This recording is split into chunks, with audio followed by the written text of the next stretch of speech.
E aí, galera, tudo bem? Esfriou um pouquinho, né? Mas eu gostaria de falar nesse momento com você um pouco a respeito sobre disputas de poder. O que ocorre? Nós temos o presidente, nosso excelentíssimo, amado e querido Jair Bolsonaro, que continua com um discurso de relativização do problema que nós estamos enfrentando, que é essa pandemia global.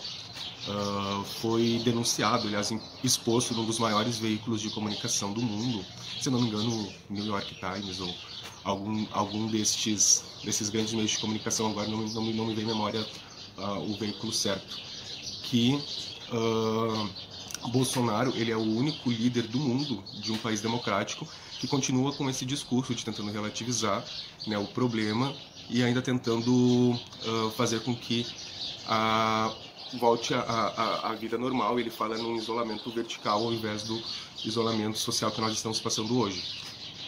Os outros 3 presidentes que têm esse discurso ainda, ou seja, que não estão corroborando, que não estão ouvindo, né, as ciências e tudo que tem sido estudado a respeito disso, são três presidentes de países não democráticos, ou seja, de ditaduras.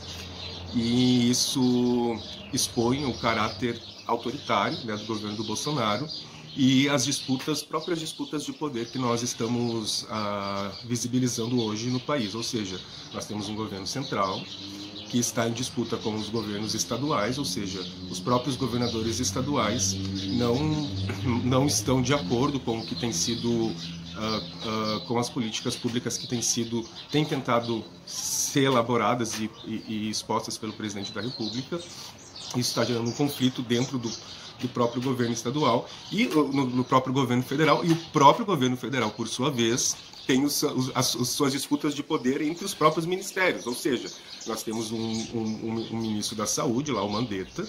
Esse ministro tem seguido as recomendações da Organização Mundial da Saúde e, devido a isso, ele está meio aí que um enlace aí, em más lençóis com o presidente.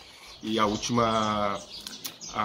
últimas argumentações que ele deu lá ao vivo, na Alan Fantástico, aliás, fizeram com que essa tensão ficasse cada vez maior, e agora o Bolsonaro quer meio que colocar ele para longe, né? Então eles já estão dizendo que ele já está até arrumando lá as bagagens dele lá para sair lá do ministério, porque é quase certo que essa semana ainda ele vai ser demitido, porque uma pessoa autoritária, uma pessoa que não sabe ouvir o outro, que se acha sempre com a razão, ela não consegue lidar com uma opinião contrária, né?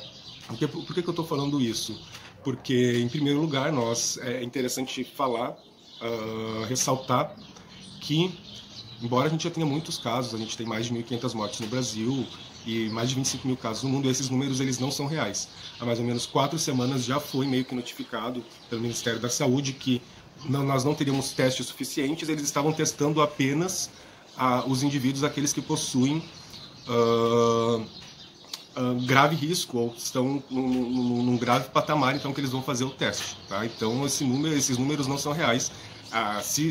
O que eles estão dizendo é mais ou menos o seguinte: se na tua cidade já tem, sei lá, alguns casos notificados, quer dizer que né, o vírus ele já está por aí e é bem mais exponencial do que parece ser. Também eu queria falar sobre a questão de uma outra questão rapidamente, né? Daí tem uma galera que está falando em impeachment e vendo alguns meios jurídicos para tentar derrubar o Bolsonaro. Falaram até meio que tem países que têm mecanismos que se tu consegue comprovar que o presidente ele realmente não tem sanidade mental para lidar com o governo, né, com a administração do país, eles podem meio que derrubar ele. Não me parece que é o caso do Brasil, a gente não teria como comprovar isso, porque o comportamento dele não é diferente. Ele sempre demonstrou esse comportamento. Não tem como tu falar que ele mudou o comportamento ao chegar no poder, porque o poder enlouquece. Ele pode enlouquecer, porque você não tem uma capacidade psicológica legal para lidar com isso. O poder ele sobe a cabeça e o cara realmente ele não consegue lidar com essa situação. E tem uma galera que fala em impeachment. Mas, cara, será que isso valeria a pena?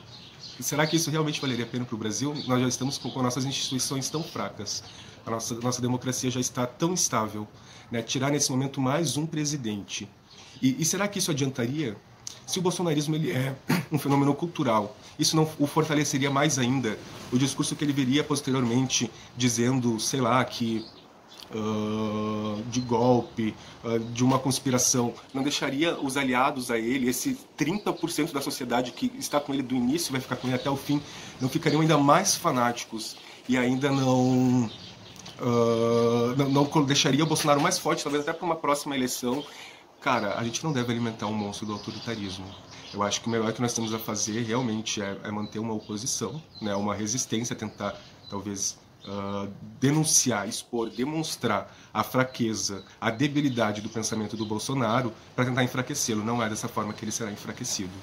Eu desejo realmente que se com a saída do Mandetta talvez as coisas venham a piorar, talvez esses números, né, que eles venham a ser manipulados, a gente vai ter então novos números menores ainda do que a realidade. E uma hora a situação vai ficar ruim, infelizmente. A gente não gostaria que isso acontecesse, mas essa é a realidade, tá? Eu resolvi fazer esse vídeo breve, apenas para ir deixar um pouco a par do que está acontecendo aí no momento. E também para deixar um beijo aí para essa galera linda do meu Instagram que me acompanha, tá certo? Um grande beijo, tchau, tchau.